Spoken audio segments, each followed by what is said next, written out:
साथियों नमस्कार, मैं सुमेर चौधरी एक बार फिर से आप सभी का स्वागत करता हूं आप ही के अपने इस लाइब्रेरियन गुरुजी प्लेटफॉर्म पर।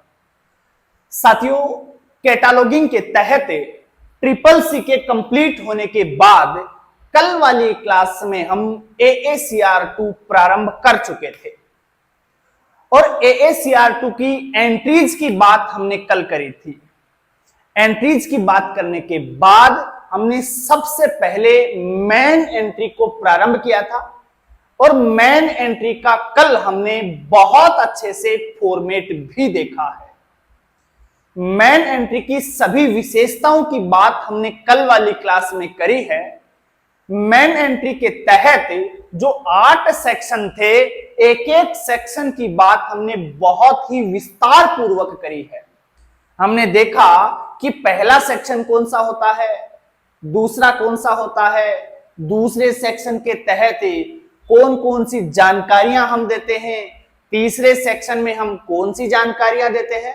साथ ही साथ प्रत्येक सेक्शन की हमने बात करी कि इसमें ये वाली जानकारी किस सिंबल के साथ जुड़ती है, अर्थात हेडिंग सेक्शन में कौन कौन सी जानकारियां किस सिंबल के साथ जोड़ी जाती हैं, टाइटल इंप्रिंट सेक्शन में कौन कौन सी जानकारियां देते हैं और वो किस किस सिंबल के साथ जुड़ती हैं।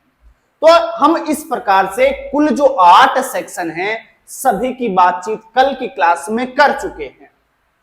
क्लास के अंत में मैंने आपको यह भी कहा था कि आप अगली क्लास में आने से पूर्व जो AACR2 की मेन एंट्री का फॉर्मेट तैयार किया है उसे आप बहुत अच्छे से याद करके आइएगा। इसलिए आप लोगों से आज मैं ये उम्मीद रखता हूं कि आप लोग AACR2 की मेन एंट्री का फॉर्मेट बहुत अच्छे से याद करके आए होंगे, क्योंकि अगर आपने आज फॉर्मेट अच्छे से याद कर रखा है तो मैं आज की क्लास में आपको एंट्री बना करके दिखाऊंगा। क्वेश्चन लेंगे और क्वेश्चन के आधार पर हम एंट्री का निर्माण करेंगे। सारी चीजें मेन एंट्री जो कार्ड हम बनाते हैं उसमें एंटर करने वाले हैं। एक एक विशेषताएं कहां कहां हमें लगानी होती हैं, एक एक चीज उसमें डालेंगे। सभी चीजों की चर्चा इस मेन एंट्री कार्ड में हम आज करने वाले हैं। सभी जानकारियां आज इस क्लास में आपको मिलने वाली हैं। तो चलिएगा प्रारंभ करते हैं आज की इस महत्वपूर्ण क्लास का।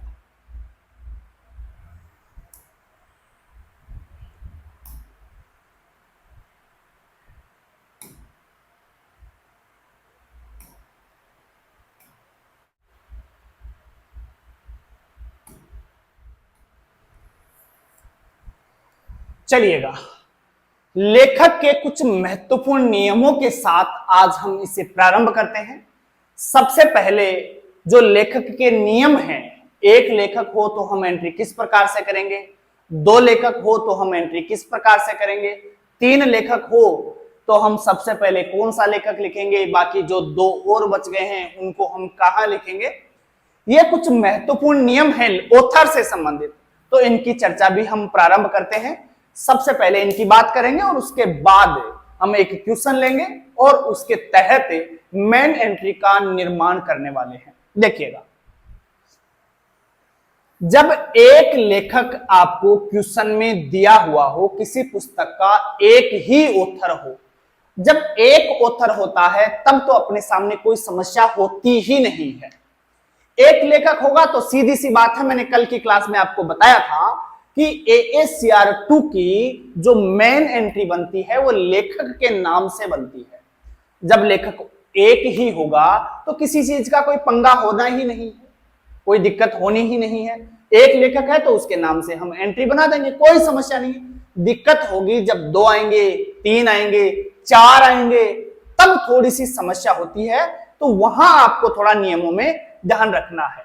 देखिएगा, एक लेखक होगा तो कोई दिक्कत नहीं है, इसके नाम से हम मेन एंट्री बना देंगे। मेन एंट्री का मतलब है जो आपका हेडिंग सेक्शन है वहां इस लेखक का नाम लिख देंगे। वहां लिखने के बाद टाइटल और इम्प्रिंट जो सेक्शन होता है उसमें भी तो लेखक का नाम लिखा जाता है ना, वहां पर भी, क्योंकि लेखक एक ही है अपने पास, तो एक ही है तो दोनों जगह इसी लेखक का नाम आ जाएगा, कोई दिक्कत यहां नहीं होने वाली है। एक लेखक होगा, किसी को कोई समस्या नहीं होगी, हम जहां भी लेखक की जरूरत पड़ेगी इसका नाम लिख देंगे। उसके बाद चलते हैं, विवाद होता है यहां जब दो लेखक आ जाते हैं, हम क्या करें, कौन से लेखक का नाम तो हेडिंग सेक्शन में लिखें, जो दूसरा बच गया है उसके नाम का हम क्या करें। तो यह चीज थोड़ी सी यहां पर आप ध्यान रखिएगा। देखिएगा, जब दो लेखक होना तो दो लेखकों में से आपको प्रधान लेखक को पहचानना है। दो में से प्रधान कौन सा है, मुख्य लेखक कौन सा है, और प्रधान लेखक को पहचानने का तरीका मैंने आपको ट्रिपल सी के दौरान भी बताया था। कैसे पहचानेंगे, देखो कई तरीके होते हैं, अलग दिख जाएगा आपको, उसका नाम लिखा हुआ अलग ही दिख जाएगा। या तो उस लेखक के नाम को बोल्ड करके लिखेगा, अगर बोल्ड करके नहीं लिखता है तो कई बार प्रधान लेखक के नाम को कैपिटल लेटर में लिख देता है, इससे भी आप पहचान जाएंगे कि ये प्रधान लेखक है। तो हमें क्या करना है, जब दो लेखक हो तो प्रधान लेखक को पहचान करके उसके नाम से मेन एंट्री बना देनी है। अब जो दूसरा ऑथर बच गया, दूसरा लेखक बच गया, उसके नाम से हम एडेड एंट्री बना देंगे। बस इतना सा ही कार्य आपको करना है।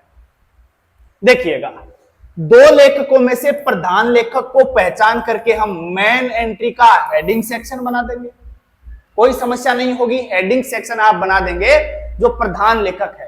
हां, अगर प्रधान नहीं बता रखा है, प्रधान, देखो ये समस्या आएगी, प्रधान ना हो तो प्रथम लेखक के नाम से बना देंगे। मालूम नहीं चल रहा, किसी को बोल्ड नहीं करके दे रखा, किसी को अल्फाबेट में कैपिटल लेटर में भी नहीं बता रखा, तो जो प्रथम लेखक है उसके नाम से बना देंगे। या तो पहचान जाएंगे, नहीं पहचान में आ रहा है तो जिसका नाम पहले लिखा हुआ है हम उसके नाम से हेडिंग सेक्शन बना देंगे। हेडिंग सेक्शन बनाने के बाद जो टाइटल और इम्प्रिंट सेक्शन होता है उसमें भी ऑथर की आवश्यकता होती है। वहां क्या करना है, देखिएगा,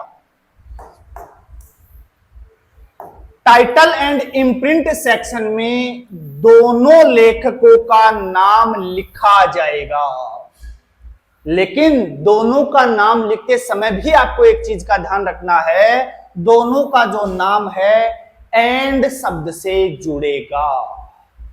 जैसे मान लीजिए दो ऑथर हैं किसी पुस्तक के, SR रंगानाथन और दूसरा है कोई भी WCB शेयर्स ले लेते हैं, तो SR रंगानाथन, फिर हम एंड लगाएंगे और फिर लिखेंगे WCB शेयर्स। तो दोनों का नाम हमें लिखना है, किसमें, टाइटल और इम्प्रिंट सेक्शन में। जो आपका तीसरा सेक्शन AACR2 का होता है उसमें भी हम ऑथर का नाम लिखते हैं, स्लैश लगाते हैं, फिर बाई लगाते हैं और बाई लगा करके ये नाम लिखते हैं। अभी समझ में आएगा जब हम प्रैक्टिकल करेंगे। फिलहाल आपको इतना ध्यान रखना है कि जो प्रधान लेखक है उसका नाम तो लिख देंगे कहां, हेडिंग सेक्शन में, फिर टाइटल और इम्प्रिंट सेक्शन में दोनों का नाम लिखेंगे, लेकिन दोनों के बीच में हम क्या लगाएंगे, एंड लगाएंगे। चलिए आगे बढ़ते हैं। सिचुएशन आपके सामने मान लो आ जाए कि तीन लेखक दे रखे हों, तीन लेखक दे रखे हों, तब हम क्या करेंगे। देखिएगा, तीन लेखक होने पर प्रधान लेखक के नाम से तो हम हेडिंग सेक्शन बना देंगे, हेडिंग सेक्शन में तो हम प्रधान का नाम लिख देंगे। प्रधान का नहीं पता चल रहा तो प्रथम के नाम से हेडिंग सेक्शन बना देंगे, कोई दिक्कत यहां पर तो नहीं है।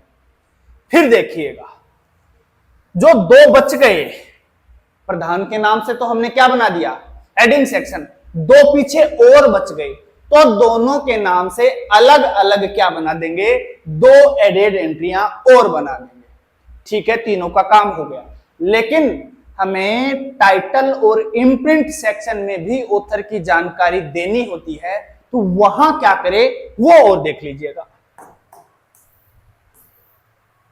टाइटल एंड इम्प्रिंट सेक्शन में एक लेखक का नाम लिखने के बाद कोमा लगाएंगे, एक का नाम लिखेंगे उसके बाद कोमा लगाएंगे, फिर दूसरे का नाम लिखेंगे और फिर एंड लगा करके तीसरे का नाम लिख देंगे। कैसे? मान लीजिए 3 लेखक हैं, एस.आर. रंगानाथन, W.C.B. शेयर्स और एक कोई और ले लेते हैं, जैसे मान लो मेलविल डेवी ले लिया। तो सबसे पहले हमने लिखा एस.आर. रंगानाथन, फिर आपने कोमा लगाया, फिर लिखा W.C.B. शेयर्स, फिर एंड लगाएंगे और फिर लिख देंगे मेलविल डेवी। इस प्रकार से हम 3 लेखकों तक का नाम AACR2 में लिखते हैं। ध्यान रखना, बहुत महत्वपूर्ण बात है, बहुत बार पूछा जाता है कि AACR2 में अधिकतम कितने लेखकों का नाम लिखा जा सकता है। तब आप कहेंगे बोले गुरुजी AACR2 में अधिकतम 3 लेखकों का नाम लिखा जा सकता है, लेकिन जो CCC है उसमें अधिकतम हम 2 ही लेखकों का नाम लिख सकते हैं। इस चीज का भी ध्यान रखना। वैसे मैंने नोट डाल के ये आपको दे भी दिया है, नोट डाल के दे दिया है कि CCC में अधिकतम हम 2 लेखकों का नाम लिख सकते हैं, जबकि AACR2 में अधिकतम 3 लेखकों का नाम लिखा जा सकता है। और 3 का नाम हम कैसे लिखते हैं ये भी मैंने आपको अभी बताया है। 3 लेखक होने पर क्या करना है? प्रधान लेखक के नाम से तो आपका हेडिंग सेक्शन बन जाएगा, जो 2 बच गए उनके नाम से आप क्या बना दोगे? एडेड एंट्री बना दोगे, उनका तो झंझट खत्म हो गया। लेकिन टाइटल और इम्प्रिंट जो सेक्शन होता है मेन एंट्री का तीसरा सेक्शन, उसमें हम तीनों का नाम लिखेंगे। ओब्लिक लगाते हैं, बाई लगाते हैं और उसके बाद तीनों का नाम लिखते हैं। अभी समझ में और भी आ जाएगा। तीनों का नाम कैसे लिखेंगे? पहले का नाम लिखेंगे, फिर कोमा लगाएंगे, दूसरे का नाम लिखेंगे और फिर एंड लगाएंगे। एंड लगाकर तीसरे का नाम लिखना है। इस प्रकार से तीनों की जानकारी हम दे देते हैं। अब मान लीजिए 3 से ज्यादा लेखक आ जाए। अब 3 से ज्यादा बोले 4, 5, 6, 7 जितने भी लेखक हो सबके लिए एक ही नियम लागू होगा। मान लीजिए 4 आ गए, तो ऐसी स्थिति में मेन एंट्री का जो हेडिंग सेक्शन है, जो अब तक हम प्रधान लेखक के नाम से बनाते थे या प्रथम लेखक के नाम से बनाते थे, वो टाइटल से बनेगा। प्रधान या प्रथम 4 होने पर या 4 से ज्यादा होने पर, 4 या 4 से ज्यादा होने पर जो हेडिंग सेक्शन है मेन एंट्री का, वहां प्रधान लेखक का नाम नहीं आएगा, वहां टाइटल से आप एंट्री बनाएंगे। ध्यान रखिएगा, बहुत बार पूछा जाता है, बोले 4 होने पर क्या करेंगे? मेन एंट्री किससे बनाएंगे? तो बोले गुरुजी टाइटल से हम मेन एंट्री बनाएंगे। और टाइटल एंड इम्प्रिंट सेक्शन में प्रधान लेखक के नाम के साथ जो प्रधान लेखक है, मान लीजिए 4 आ गए ना, तो उनमें से प्रधान लेखक का नाम लिख देंगे टाइटल इम्प्रिंट में, और उसका नाम लिखने के बाद जो बाकी 3 और बच गए ना, उनका नाम नहीं लिखेंगे, उनके नाम के स्थान पर सिर्फ ETAL लिख करके काम पूरा कर देंगे। 4 लेखक है, एक का नाम प्रधान लेखक मान लीजिए SR रंगानाथन है, तो हमने SR रंगानाथन का नाम लिखा, उसके बाद 3 अक्षर की जगह छोड़ी और फिर ETAL लिख करके सल्टा देंगे। एट ऑल मतलब जो भी बच गए ना, वो सब इस नाम में आ गए, तो सबका नाम नहीं करना है। बाकी एडेड एंट्रियां तो हमें बनानी है सबके नाम से, सभी ऑथर्स के नाम से हमें एडेड एंट्रियां बनानी है।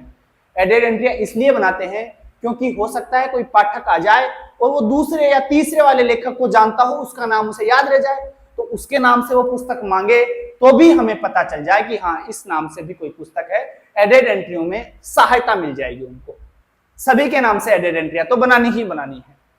4 लेखक होने पर टाइटल से मेन एंट्री बनाएंगे, टाइटल और इम्प्रिंट सेक्शन में प्रधान का नाम लिख करके एट ऑल लिख देंगे। बस इतना सा कार्य आपको करना है।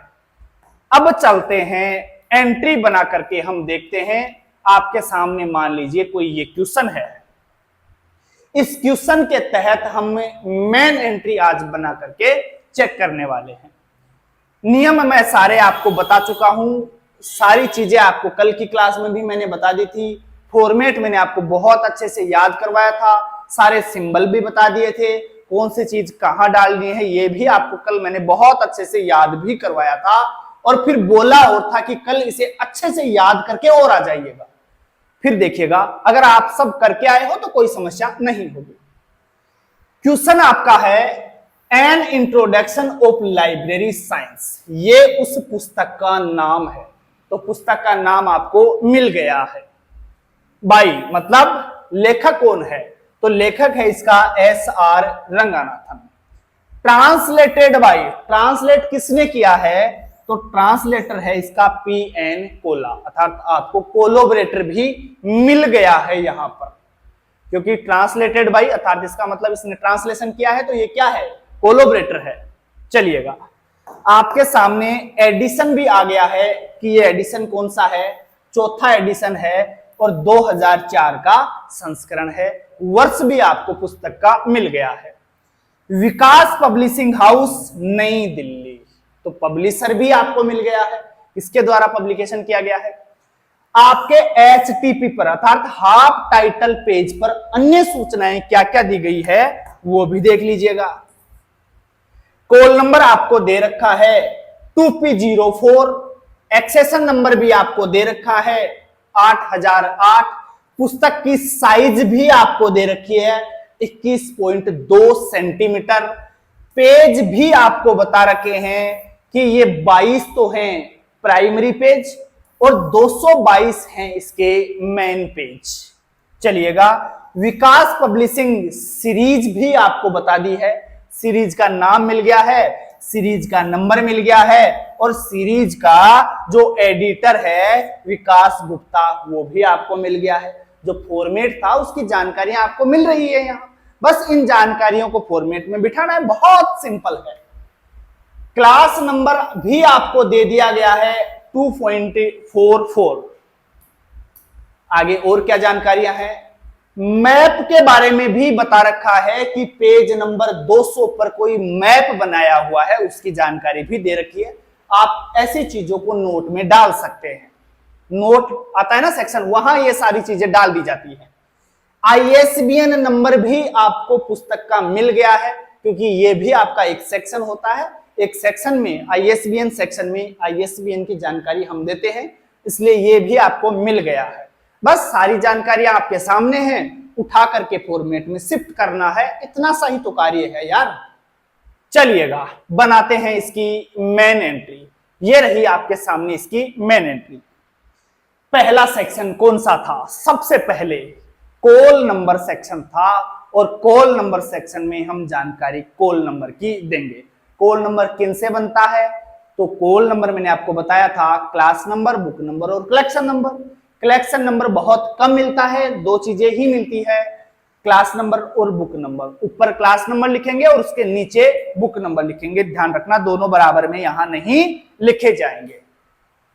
ऊपर क्लास नंबर उसके नीचे बुक नंबर।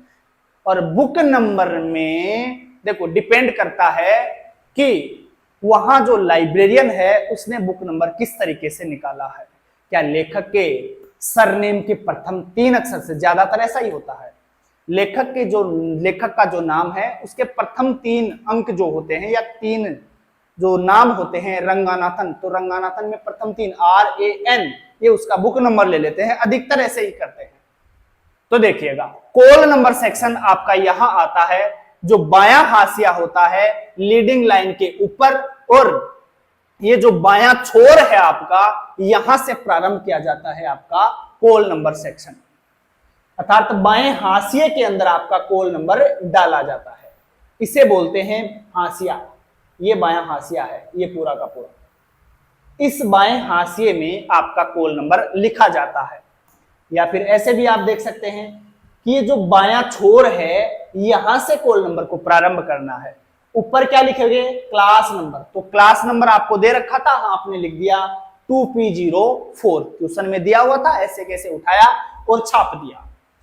क्लास नंबर के बाद क्या लिखना था, बुक नंबर लिखना था नीचे की तरफ उसके, तो बुक नंबर रंगानाथन ने लिखी है, तो रंगानाथन के प्रथम 3 वर्ड वो भी कैपिटल में, तो RAN हमने बुक नंबर भी लिख दिया है। तो चलिए अपना पहला सेक्शन कंप्लीट होता है। पहला सेक्शन कंप्लीट होने के बाद आपका आता है दूसरा सेक्शन, और दूसरे सेक्शन का नाम था हेडिंग सेक्शन। हेडिंग सेक्शन कहां से प्रारंभ होगा, बोले सर फर्स्ट इंडेंशन से। यह आपका फर्स्ट इंडेंशन है, प्रथम ऊर्ध्वाधर रेखा से आपका दूसरा सेक्शन प्रारंभ होगा, अर्थात हेडिंग सेक्शन प्रारंभ होगा। हेडिंग सेक्शन में हम किसकी जानकारी देते हैं, बोले सर ऑथर की जानकारी देते हैं। पुस्तक का जो लेखक होता है वो आपके हेडिंग सेक्शन में लिखा जाता है। तो पुस्तक का लेखक इस क्वेश्चन में कौन है, बोले सर रंगानाथन साहब हैं, SR रंगानाथन इसके ऑथर थे। ऑथर को किस प्रकार से हेडिंग सेक्शन में लिखना होता है, कल की क्लास में भी आपको मैं बता चुका हूं। सबसे पहले हम क्या लिखेंगे, सरनेम लिखेंगे, और उसके बाद कोमा लगा करके क्या लिखेंगे, मूल नेम लिखेंगे। तो चलिएगा SR रंगानाथन, तो रंगानाथन तो इसका सरनेम हो गया, तो रंगानाथन का मैंने यहां लिख दिया है।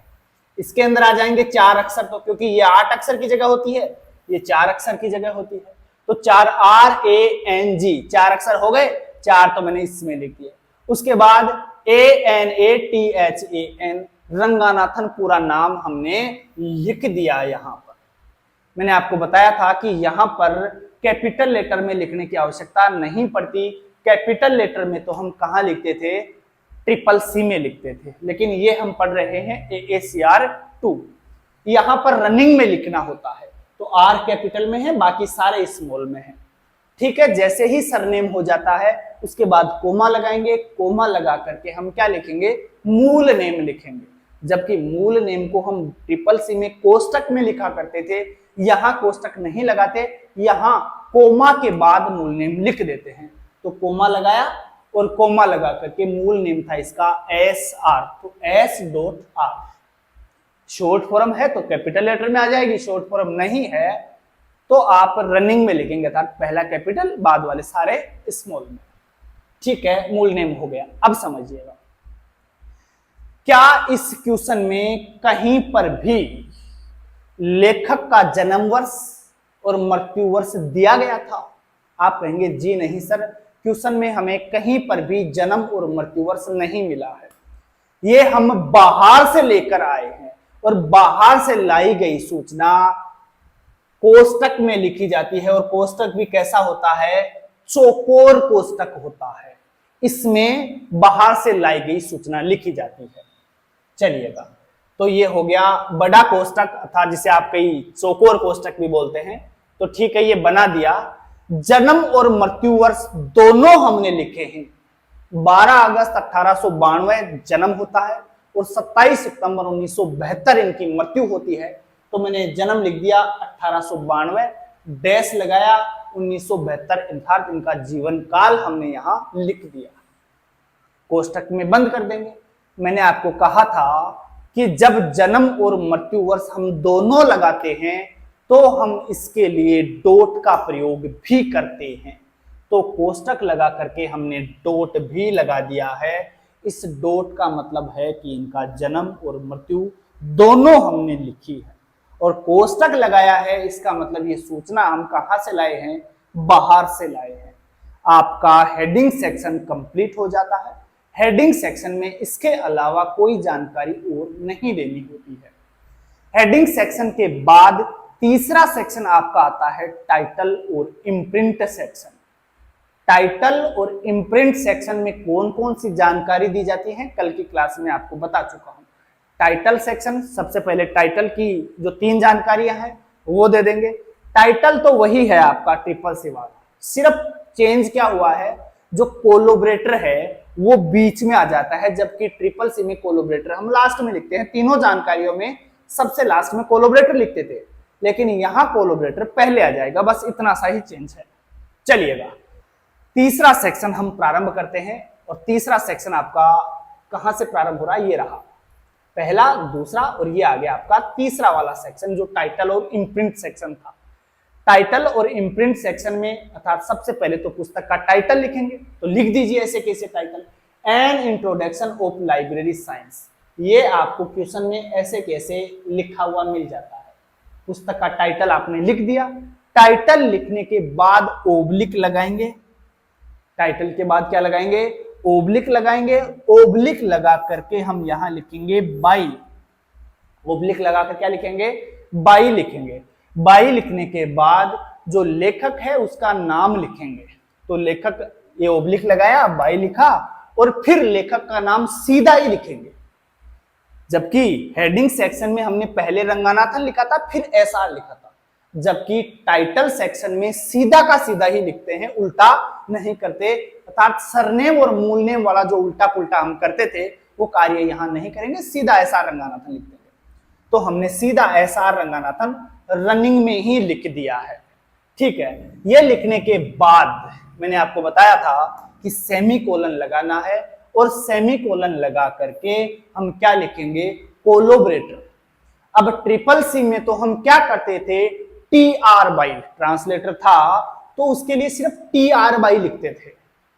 जबकि AACR2 में टी आर से काम नहीं चलेगा, वहां पूरा लिखना है ट्रांसलेटेड। टी आर का मतलब भी वही है, लेकिन यहां ट्रांसलेटेड पूरा लिखना है। जबकि ट्रिपल सी में सिर्फ टी आर से काम चल जाता था, यहां ट्रांसलेटेड बाई पूरा लिखेंगे। तो किसके द्वारा किया गया था ट्रांसलेटेड, ट्रांसलेटेड जो ट्रांसलेटर था वो था आपका PN कोला। तो ट्रांसलेटेड बाई PN कोला, तो ये हमने लिख दिया है, कोलोबरेटर की जानकारी हमने दे दी है। ट्रिपल सी में कोलोबरेटर लास्ट में लिखा जाता था, जबकि यहां देखो ऑथर के नाम के साथ ही जो उसका सहयोगी था उसका नाम भी जोड़ दिया हमने सेमीकोलन लगा करके। ठीक है, कोलोबरेटर का नाम हो गया, उसके बाद हम डॉट डैश लगाएंगे, और डॉट डैश के साथ में हम एडिशन लिखते हैं। एडिशन आपको क्वेश्चन में लिखा हुआ मिला है, कौन सा एडिशन है, चौथा एडिशन है। तो ट्रिपल सी में हम क्या करते थे, ट्रिपल सी में हम ED4 लिखते थे, जबकि यहां फोर्थ ED लिखते हैं, उल्टा लिखते हैं, संख्या पहले लिखते हैं इसके अंदर। तो यहां फोर्थ ED हमने कर दिया है। ये करने के बाद, क्योंकि आपका टाइटल सेक्शन पूरा हो गया, तो टाइटल सेक्शन पूरा होने के बाद हमने डॉट लगाया और इम्प्रिंट सेक्शन शुरू हो गया, अर्थात पब्लिकेशन की जानकारी अब हमें देनी है। नया सेक्शन है एक प्रकार से, तो हमने यहां डैश लगा लिया, अर्थात डॉट और डैश यहां लगा देंगे, और फिर उसके बाद इम्प्रिंट वाली जानकारी दे देंगे। इम्प्रिंट में हमने आपको फॉर्मेट कल बताया था कि सबसे पहले प्लेस ऑफ पब्लिकेशन, पब्लिकेशन का स्थान, तो स्थान आपको क्वेश्चन में मिला है नई दिल्ली।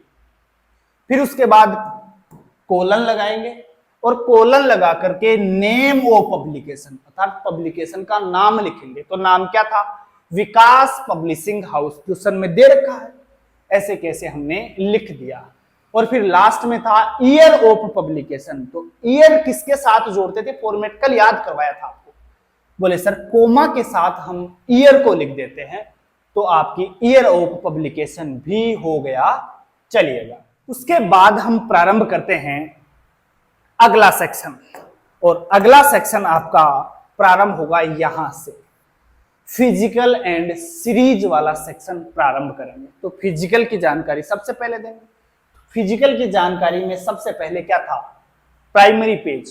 प्राइमरी पेज हमने ऐसे लिख दिया, बोले सर 22 यहाँ प्राइमरी पेज थे, और प्राइमरी पेज लिखने के बाद कोमा लगा करके क्या लिख देंगे, मेन पेज लिख देंगे। मेन पेज क्वेश्चन में आपको दे रखे थे 222 थे।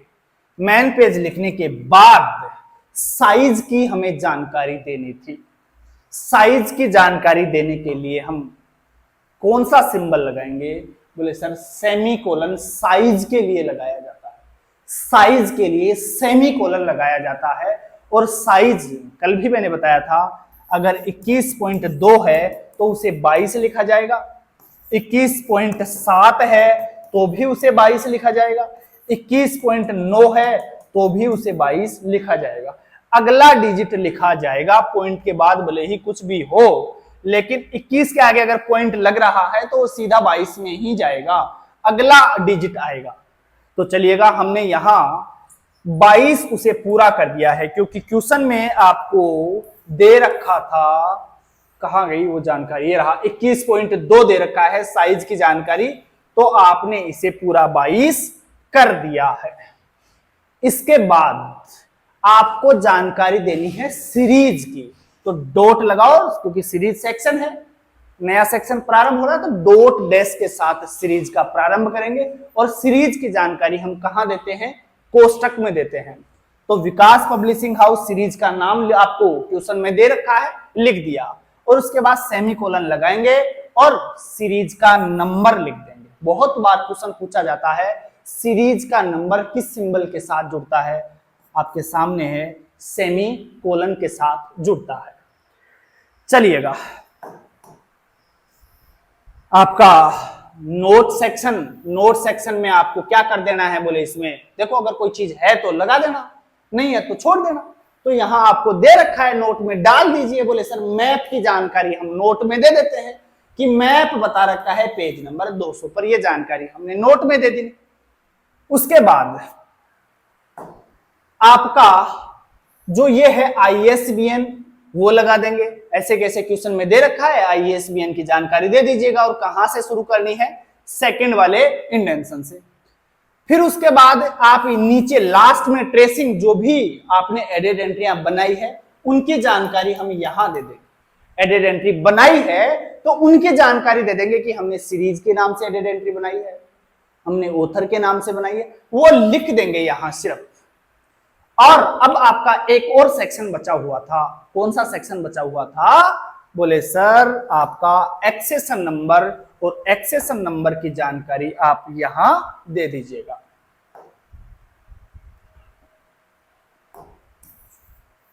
ये एक्सेशन नंबर की जानकारी यहां नहीं आएगी, ये वाली जानकारी आएगी यहां 8008, इसमें आएगी भैया। ASCR2 की जो एक्सेशन नंबर की जानकारी है वो आती है बाएं हाशिए के अंदर। तो ये जानकारी आपको इस वाले में देनी है, जो बायां छोर है यहां से लिखना है। यहां ध्यान रखना भाई, इस चीज को सुधार लेना आप। कई बार लिखते समय पता नहीं दिमाग कहीं और चला जाता है, तो लिखते टाइम पे कुछ लिख देते हैं ऐसे ही, तो सुधार लेना है इसको। 8008 जो एक्सेशन नंबर था वो कहां आएगा, आपके इस बाएं छोर से प्रारंभ हम इसे करेंगे। तो इस प्रकार से आप मेन एंट्री बना सकते हैं। इसके अलावा हम एक और मेन एंट्री बना करके देखेंगे। इस फॉर्मेट को आप और अच्छे से तैयार करिए। एक क्वेश्चन और करवाऊंगा और उस क्वेश्चन में सबसे पहले मेन एंट्री बनाएंगे, और उसके बाद जितनी भी उसकी एडेड एंट्रियां बन सकती हैं वो सारी एडेड एंट्रियां भी हम बना करके देखेंगे, ताकि आपका कंसेप्ट बहुत अच्छे से क्लियर हो जाए। अभी एग्जाम में टाइम आपके पास खूब है, तो क्यों ना हम एक एक चीज को तह तक जाकर के पढ़ें, जल्दबाजी नहीं करेंगे। टाइम अगर अपने पास है, क्योंकि बार बार कोचिंग करने का टाइम भी सबको नहीं मिलता है, टाइम अगर अपने पास है तो क्यों ना हम चीजों को डीपली जाके पढ़ें। भले ही थर्ड ग्रेड हो, सेकंड ग्रेड हो, नेट का पेपर हो, कोई भी पेपर आप दें तो आपको बार बार कोचिंग नहीं करनी पड़े। तो पढ़ेंगे वो चीज बहुत अच्छे से पढ़ेंगे, भले ही थोड़ा सा समय अपने को ज्यादा लग जाए। बार बार कोचिंग करने का टाइम ना तो किसी के पास होता है, और ना किसी के पास इतने रुपए होते हैं कि हम बार बार बर्बाद उन्हें करते जाएं, बार बार फीस ही हम चुकाते जाएं। तो बार बार आपको फीस भी नहीं देनी है। एक बार अगर आपने फीस दी है तो उसका लाभ आपको बहुत अच्छे से मिले, मैं यही चाहता हूं। चीजों को तह तक जाकर पढ़ेंगे, जल्दबाजी नहीं करेंगे, एक एक चीज का प्रैक्टिकल कर करके हम सीखेंगे। पढ़ेंगे नहीं, हम सीखेंगे। तो सीखेंगे तो उम्र भर वो आपको याद रहेगा, और एग्जाम में आपको बहुत आसानी हो जाएगी, चीजें बहुत अच्छे से आपको समझ में आने लगेंगी। बाकी अगर आपको क्लास अच्छी लगी हो तो आप लाइक कर सकते हैं, और चैनल को आप लोग सब्सक्राइब जरूर कर दीजिएगा। बहुत बहुत आप लोगों का धन्यवाद। जय हिंद, जय भारत।